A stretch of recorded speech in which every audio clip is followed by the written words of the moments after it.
Debbie and Rose here again from this Old Quilt. And if you'll remember last episode, we talked about some of the fun things you can do with quilt pieces that aren't big enough to create quilts out of, but they're still an important piece of the history of your family.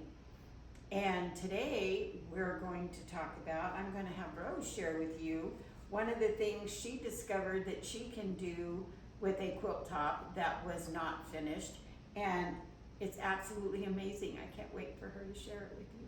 Well, thank you, Debbie, for that introduction. I really appreciate it. I love them. So, interestingly, sometimes quilts will come to us in pieces or with big chunks cut out of corners or, key locations in the quilt where we are not able to repair or salvage that quilt.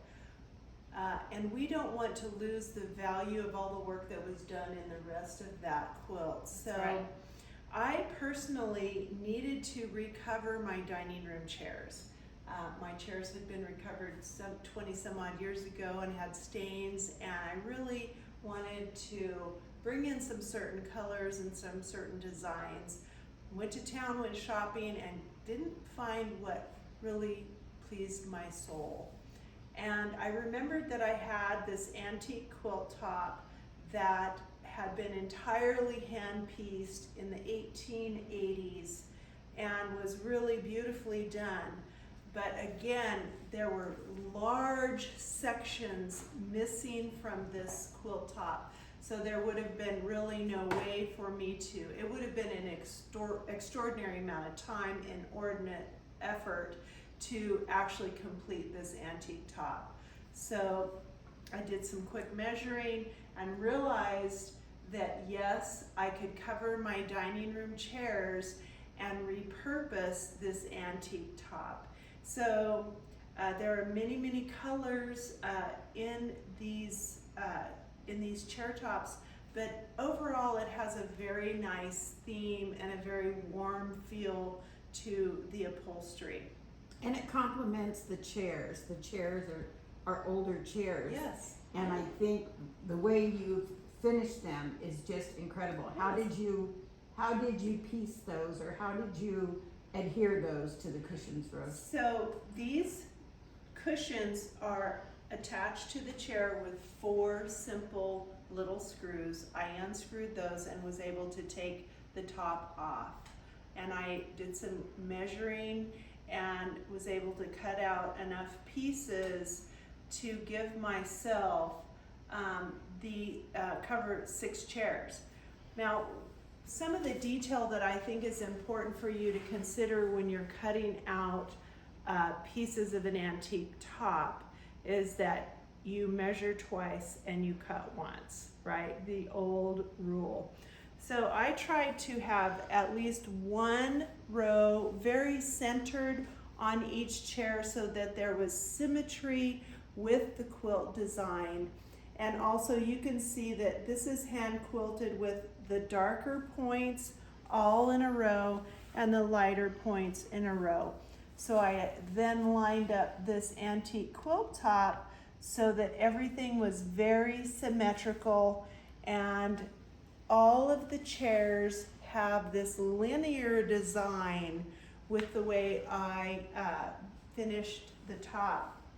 So this chair, then after I cut the piece out that was the right size, I simply took a staple gun and I didn't uncover the old design because it was a very plain cream color, so it would not show through the fabric. I'm very lucky that way.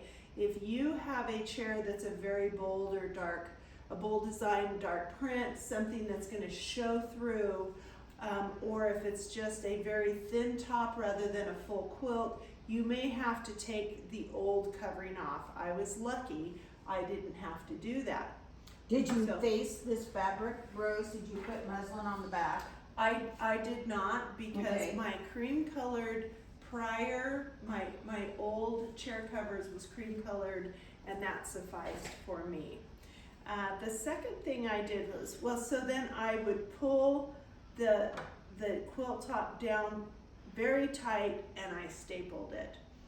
I have grandchildren and they're quite young and they sit at the table to eat with us. So I went ahead and did a second layer of clear plastic vinyl that's basically your picnic table vinyl, and I went ahead and wrapped a top layer to protect my antique quilt top. And it will be very easy for me later to remove the plastic at a later time when my grandkids are grown up. But for the time being, I actually put 2 layers on each of these chairs. I simply took the screw gun, I put the original screws right back into the chair, and that was my end product. And I'm very pleased with the results.